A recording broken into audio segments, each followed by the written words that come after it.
The Tao of Self-Confidence, Episode 729. Welcome to the Tao of Self-Confidence, where I share stories of amazing women who have discovered their inner journey to self-confidence. Visit our website at thetaoofselfconfidence.com. Your inner journey to self-confidence awaits. Well, hello friend. Welcome to the Tao of Self-Confidence, where I share stories of amazing women who have discovered their inner journey to self-confidence. I'm your host today, Sheena Yap Chan, and today I have an amazing lady on the show today. She is a health and fitness ambassador, an MC, web, and TV host, and I'm really excited to have her on and share her story with us today on self-confidence. So without further ado, I'm going to introduce you to Linora Low. Linora, how are you today? Maybe you can fill in a little bit more about yourself to the listeners. I'm doing fantastic, Sheena. Thanks so much for having me on your show, on your podcast. Basically, you gave pretty much everything in a nutshell for that one-liner. And yes, so what I do back here in Malaysia, I am a health and wellness coach. I am also a YouTuber, and I am a professional MC. I was a radio host for about 6 years of my life on a local radio station here. Actually, it was 2 local radio stations. And from there, I ventured into pretty much the entertainment scene. I've been in the entertainment scene for easily more than 10 years now. And I've gone from doing theater stuff to theater stuff to movie stints to acting. And then finally I've gone to radio and lots of hosting out there. Thanks for sharing that. And what'd be your favorite self-confidence quote? I have a quote that I usually use, and that is change your mindset, change your outcome. Not entirely related with confidence, but basically is stay true to yourself, I suppose. Thanks for sharing that. I like that quote because, confidence does start with our mindset, right? If we don't have that positive mindset, even when there's times that are hard, we won't be able to go out there and take action and change our results or change, like you mentioned, our outcomes. So I really like that quote. And in your own words, how do you define self-confidence?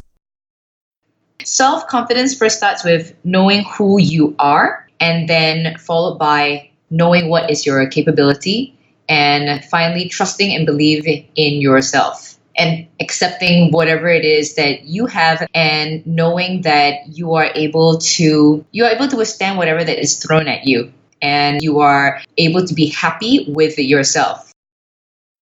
Thanks for sharing that great definition. And Linora, what was your life like before your discovery of self-confidence? Oh, this is such an interesting thing that you're asking me this question, because at the moment now I'm doing a couple of campaigns on body image, and there is this whole talk that is happening right now about body image in my country because of one particular influencer, which I don't need to get into. But the point is, there's a lot of talk about body image. So coming to the whole thing about self-confidence, I suppose it stemmed off at a very young age. So like I mentioned, I've been in the entertainment industry for a long time. And then from there, I ventured into bodybuilding, which I actually turned out to, I wanted to become a bikini athlete. Bodybuilding is a sport that we all know. It usually has to do with your physique. It's like Arnold Schwarzenegger back in the day. And so people usually have those perceptions on bodybuilding, but there are also female bodybuilders, and there are different categories in it. One of it happens to be a bikini athlete, and the bikini athlete has a very lean yet feminine look. She is ready to be on the cover of a sports magazine, and she's got to portray this very sleek and beautiful. It's almost like she's like a goddess from the comic books, if you get what I mean. Yeah, so basically she's something like that. And when I ventured into this sport, I just thought of doing it because I was really inspired by these women who look so strong and beautiful on stage. Now, the reason I talk about this is because, see, growing up, I was a kid who was always the chubby one. I was always around. I grew up with an environment with people that most of my peers, my friends, were pretty much a lot slimmer than me. They were usually very small. As you know, being Asian, most of us are actually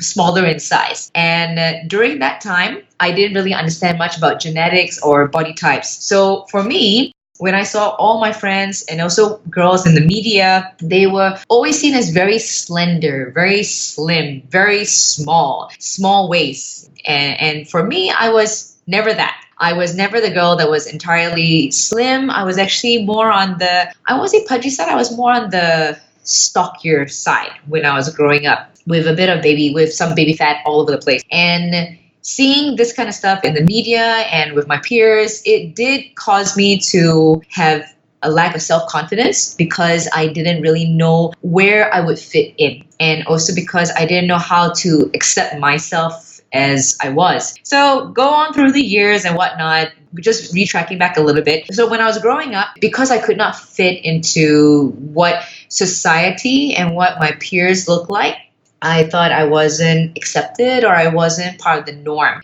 And like I said, that was the time when I didn't understand a lot about genetics and about different body types that people have. And so growing up, then it made me insecure for the most part. And then going into the entertainment industry, it even more so, it would definitely eat into your self-confidence because you have to be this particular look. You gotta be like almost like a beauty queen. There was one person who even said, oh, Linora, she's not your typical beauty queen, but she's a very sweet girl. She works hard. I mean, okay, that's kind of nice to hear, but they were basing it on that. So all that really just ate into self-confidence. But at the same time, it made me go, okay, fine. So I can't be like how you want me to be, but I will definitely play to my strengths and show what are the things that I can do. And then later on, as I get into the whole bodybuilding and bikini athlete part, this is where it is the ultimate of where people are going to judge you for how you look on stage. And the beauty of this sport is, while they may judge you, but it's also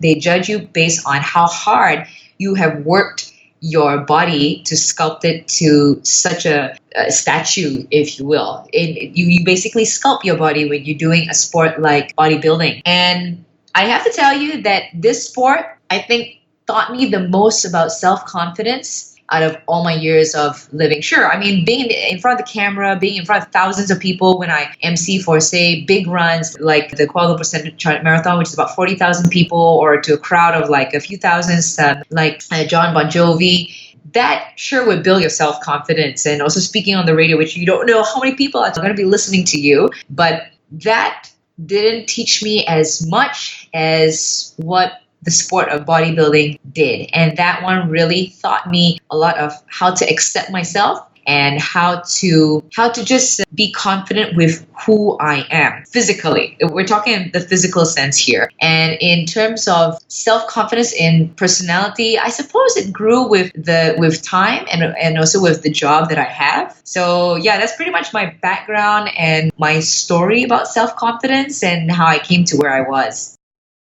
Thanks for sharing that. And yeah, with Asian women, it feels like if you're not a size 0, you're not considered beautiful, or you're not part of the norm, right? And not all of us are going to be a size 0. Some of us, are probably stockier or bigger, but it doesn't tell us that we're not worthy. I mean, we are who we are. We're all made differently, and I think we have to keep reminding ourselves, like, we're not this one standard of way to look or feel or live. Like, we all are all totally different, and that's what makes us special and unique. And like you mentioned, you ventured into bodybuilding and really taught you about confidence. And because of that, what's your life been like now? Well, I would say that my life is very different.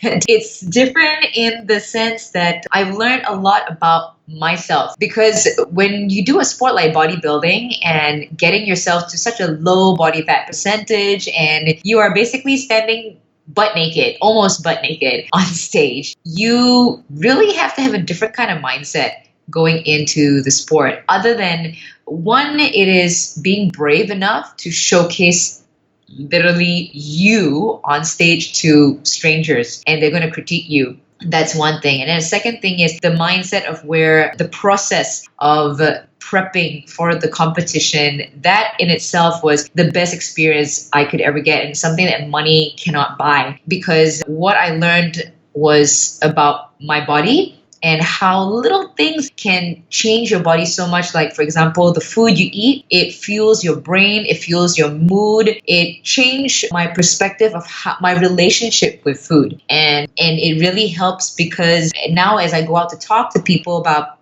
as a health and fitness ambassador, I prefer, I don't want to say influencer, and then that's why I actually call myself a health and wellness coach now, because I actually have gone to do courses to get myself certified and also to find out more, because I got so fascinated about the human body and also with nutrition. And it made me realize how your body is such a complicated thing of how God has made it. And people all just want fast answers when it comes to, weight loss, fat loss, when actually really what people should be doing is learning, relearning, and reprogram their minds on how to live a healthy life for the long run. So bodybuilding really did teach me all that. And in return, it helped me a lot with my mindset and my self-confidence. And that's why I was sharing with you the very first quote early on. It's not really about confidence, it's about mindset. Everything starts off with mindset, and then everything else just kind of flows together.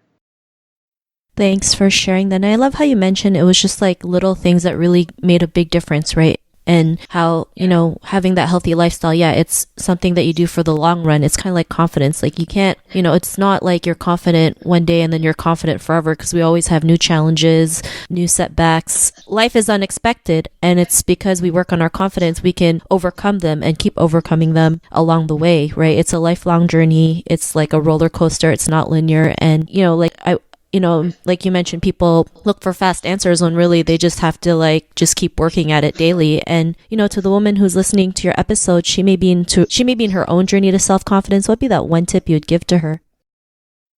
The one tip I'll give to any female is to not compare. I say that now because in our generation filled with social media, and also, actually not even social media, I'll go with where us females, you really need to look back into history. We are living in a male-dominated world. And I was just talking about this with a friend of mine of how females, we are actually like the backbone of society. So for anyone who's having, thoughts and they're questioning about their self-worth and their self-confidence, I'll say the one thing is do not compare, because you are created in such a unique manner. You have so much capability and you have so much potential that really I wouldn't even be able to know. But I just feel very much strongly that for anyone who is trying to build that self-confidence, it starts first with you and believing in yourself.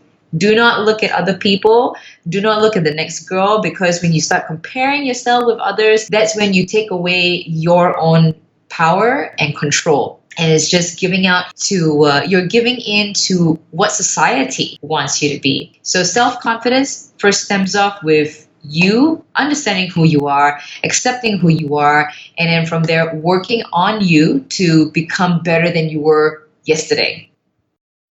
Thanks for sharing those great tips. And if our listeners wanted to get to know a little bit more about you and what you do, or check out some of your work, is there any links or social media profiles we can connect with?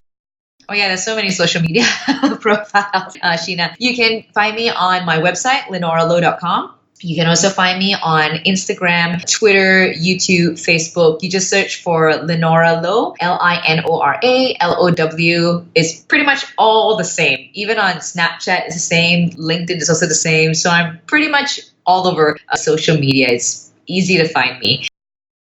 Awesome. Well, thanks for sharing that. And to our listeners, if you want to connect with Linora, you can also head on over to the taoofselfconfidence.com and search for Linora's name. Her show notes will pop up along with everything else that we talked about. And I really just want to thank Linora today for taking the time to share her story and tips with us on self-confidence. So thank you so much, Linora. No problem at all. It's a pleasure, Sheena. Thanks again. I really appreciate it. And to our listeners, be on the lookout for another new episode of another amazing woman's journey to self-confidence. And we'll talk to you soon. Bye for now. Thank you for tuning in to another amazing episode of the Tao of Self-Confidence. Please subscribe to the show on Apple Podcasts or Spotify to get your daily boost of confidence.